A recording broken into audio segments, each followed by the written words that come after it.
Today we're going to be reviewing these Strength Co plates I've got right here. But to keep things interesting, we're going to do a little comparison because that's what people have asked for in the comments and on our Instagram. And I thought it would be interesting to put my favorite plates up against these. Sure, these aren't the only options for made in the US plates,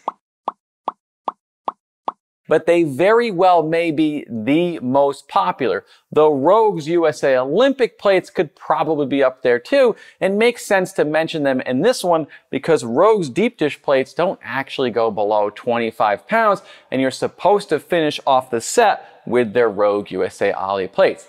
Either way, if you're interested in any of these plates after seeing this review, I've linked them in the description. I've got the entire line of Strength Co plates here, which they sent out for me to review, just honestly probably entirely because the boys from Massonomics vouched for me after I went on their podcast. So I've got 1.25 all the way up to 100, and yes, I even have the dreaded 35s, which I refuse to hang on my, whatever you want to call this, behind me, so they stay in my corner of shame.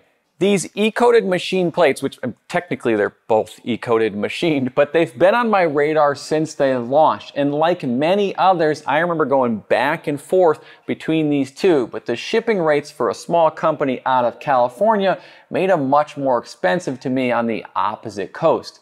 Since then, the Strength Co has added more shipping locations and they've brought their prices more in line with Rogue's. And to be honest with you, had that been the case when I bought these, I might have never bought them at all. Being machined, not only will you end up with a nicer plate overall, but these all have better weight tolerances than your typical budget economical plate, which is going to be like a standard plus or minus 3% of the listed weight. But to be honest with you, there's a lot of companies out there that are more interested in publishing numbers than their weights being accurate. That is, if they even list a tolerance at all. The Strength Co plates have a tolerance of plus or minus 2%, and Rogue's deep dish aren't actually allowed to be underweight, but they can be overweight by as much as 2%. So technically Rogue's got a slight advantage there, but I found these to all be pretty accurate. I'm not really sure it's going to be a concern for most of us. I'd give Rogue the advantage on their machining, though this is really just nitpicking at best because both of these are beautiful plates. And to be honest, your choice is really going to come down to your preference and looks rather than quality, because I'm not sure you can choose wrong here. Rogues are machined from a ductile iron and the Strength Co from a gray iron, but to be honest with you, if I went full engineering teacher and explained the difference, you'd be about as interested in this lecture as my students are when I talk. So let's just say it's not worth losing any sleep over, and these are premium plates no matter how you look at it.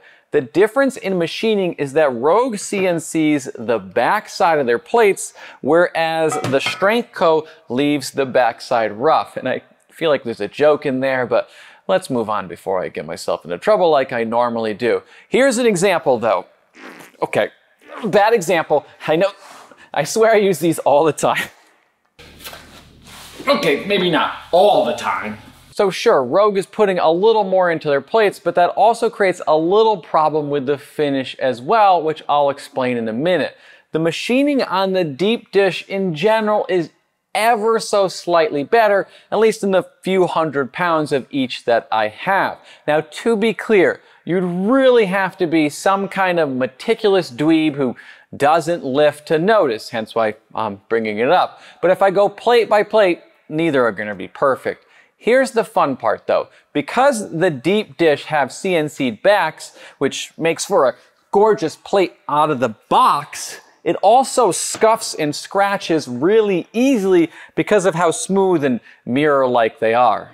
So when it comes to a finish, I'd actually give the nod to the Strength Co, because by leaving the backside a little bit rough, the finish tends to look better over time since you don't have this perfectly mirrored surface. E-Co in general though is a pretty durable finish and a good choice on plates because it tends to hold up better than other finishes like a paint or a powder coat which chip easily, but no finish is gonna be perfect. And these Rogue plates are a good example of what yours will look like after a few years of hard use.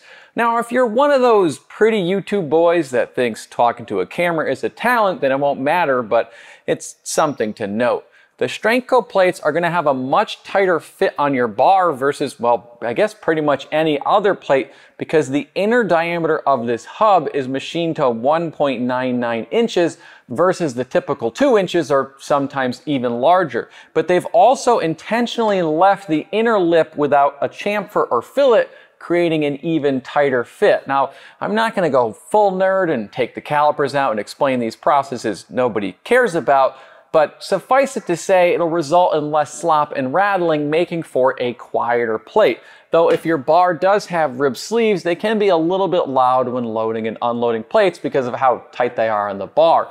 And that ribbing is also going to take the finish off this hub pretty quickly. But Rogue's plates, they're just loud no matter what. I have heard a few mentions of the inner lip being a bit sharp, and this is where I could make another joke about the movie Teeth, but I'm really trying to behave myself on this one. You don't need to Google that. But please also don't expect me to get through this entire section without making some type of innuendo. I don't find the hub to be an issue, and they have smoothed other edges where you'll get your hands on the lips. Didn't actually mean that one, but anyway, it's another touch that shows that the Strengthco has really not skimmed on any aspects of these things and thought them through fully. Now, if you're into deep lips, it's hard to compete with Rogue's plates as you can really get your fingers deep in there. Okay, I really did try for a little bit there, I'm sorry. But anyway, both of these plates are easy to handle and carry around, but the tight center hub on the Strengthco plates does mean it'll be very hard to get them off with one hand. I mean, get them off the bar. When it comes to shipping, unless Rogue has changed something, they're nearly identical. Now, I did have to re-watch my old video on these, which was a little bit painful to watch, but I did notice in it I promised an in-depth review, which we're still waiting on. They both use a double corrugated cardboard with a plastic bag to keep the finish from scuffing up as your UPS man practices his discus throw, which honestly really should be standard in the industry, but it's far from it. And actually, the Strengthco didn't used to use the plastic bag, so they're clearly listening to feedback.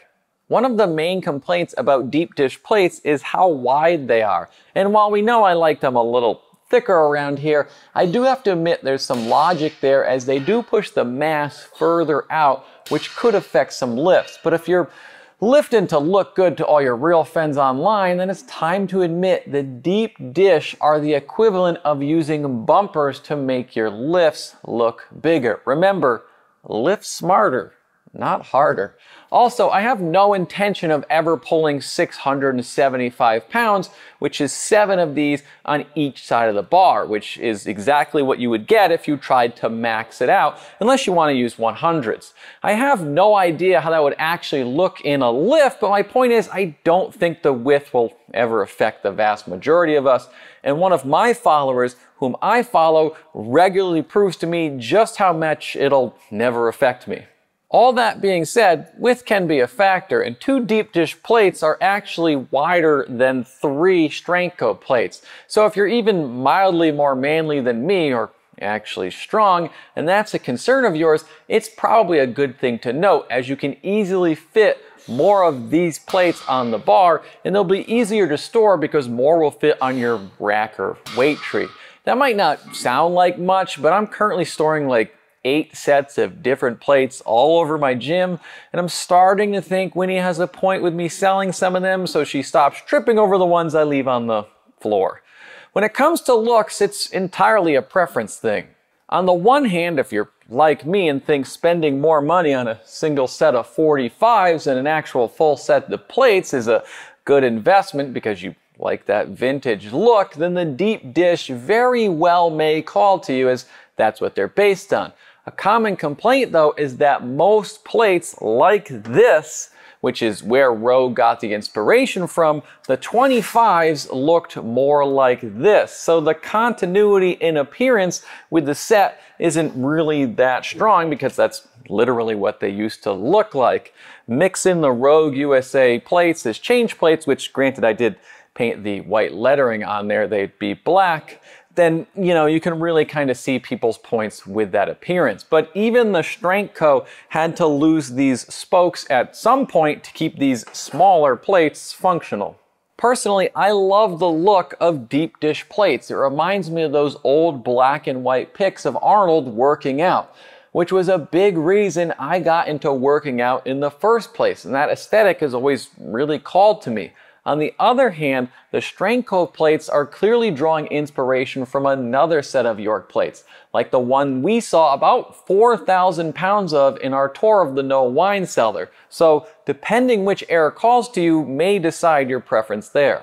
Rather than going plate by plate comparing costs, because I'd like a few people to actually watch the entire video, I'm going to compare their costs across what I would qualify as a full set of plates.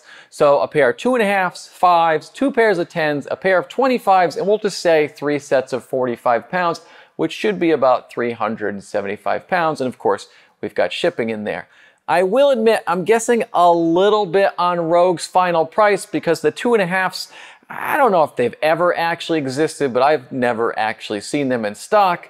But Rogue's plates, at least for me, for 375 pounds, ends up being a little bit cheaper. But if you take the 45s off of the Strength Co's, then the Strength Co's change plates and such are cheaper. So really what I did is wasted an hour of my night trying 39 different plate configurations and a few seconds of yours to tell you they're pretty close in price.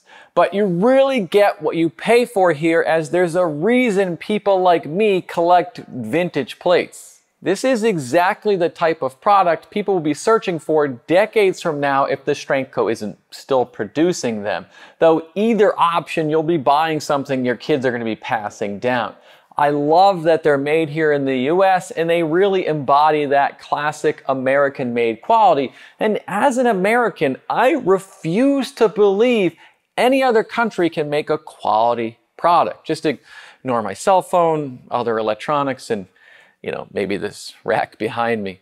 The machining and finish is great. They're gorgeous plates, and if you appreciate a very well-made product, you'll love these things. No matter how you look at it, these are all phenomenal plates, and it's going to come down to your preferences. Though I'd like to lean a little towards the Strength Co because they're a smaller American company still making a name for themselves, and I'd really love to see what else they're capable of. If you enjoyed this video, please like, comment, and subscribe to help us on that algorithm. Thanks for watching. I'll see you next week.